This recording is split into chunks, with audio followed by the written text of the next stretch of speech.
got to start with a very small action. When you're starting out with something, the only thing you can do really is a small action, because it might not even work. You probably don't even know what you're doing. And even if you know, because you got all the information from some guru, still doesn't mean you're going to do it perfectly. DreAllDay.com. You're familiar with the concept, this is Dre Baldwin, DreAllDay.com, by the way. You're familiar with the concept of compounding. You don't know what compounding is, very simple. Some people use it when they talk about money and banking, but compounding works in everything. It means you take a small action, you take another small action and another small action, but this is not addition. It's not like you take action, let's say it's worth 1 point, and then the second one's worth another, so now you got 2 points, and the third one, and now you got 3 points. That's not what compounding is. That's addition. Compounding means after you take that first action, you got 1 point. That next action, you're adding in what you already had to this other one. So now that 1 plus 1, for example, just a rough example, now it equals 3. Then the next action now is going to equal 6. And the next action is going to equal 12. Compounding means every action you take is building on the actions that you've taken before. And I'm talking about that not to give you a math or a finance lesson or anything like that. I'm telling you that is because a lot of people, when they want to start out doing something, whether it's playing a sport, I hear this often from young athletes, or starting a business, or building your brand.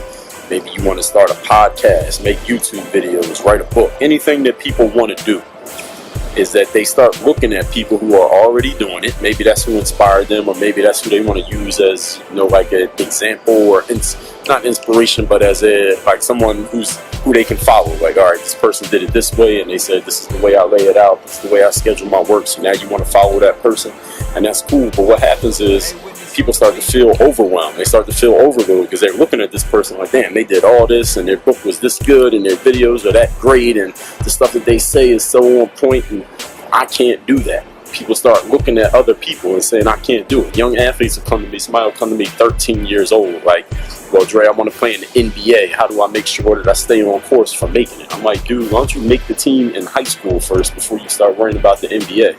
What I'm explaining all that to you for, I'm giving you these examples to explain to you this concept of compounding, is that you got to start with a very small action. When you're starting out with something, the only thing you can do really is a small action, because it might not even work. You probably don't even know what you're doing. And even if you know, because you got all the information from some guru, still doesn't mean you want to do it perfectly. You still got to get some activity knowledge. Activity knowledge means knowing that you've actually done it, not just hearing it, not just reading it, not just watching it on YouTube, but actually going out and doing it. Compounding means every action you take, when you take that next action, it'll start to slowly build on what you did the first time. And the next action will slowly build on the previous one. The next action will build on the one that came before that. But the only way you can even begin compounding is you got to start with something. In finance and banking, the only way you can begin with compounding is you got to put some money down. I don't care if it's $1, you got to put $1 down. Then it'll compound on that dollar, and you get more money, more money, more money. But you can't compound on zero. You understand? If you want to go somewhere in starting your business, writing your book, starting your blog, start making vlogs, videos, whatever you want to do, become a basketball player, baseball player, football player, become a parent, or get better at doing any of these things, or do them at a higher level, it has to start with something.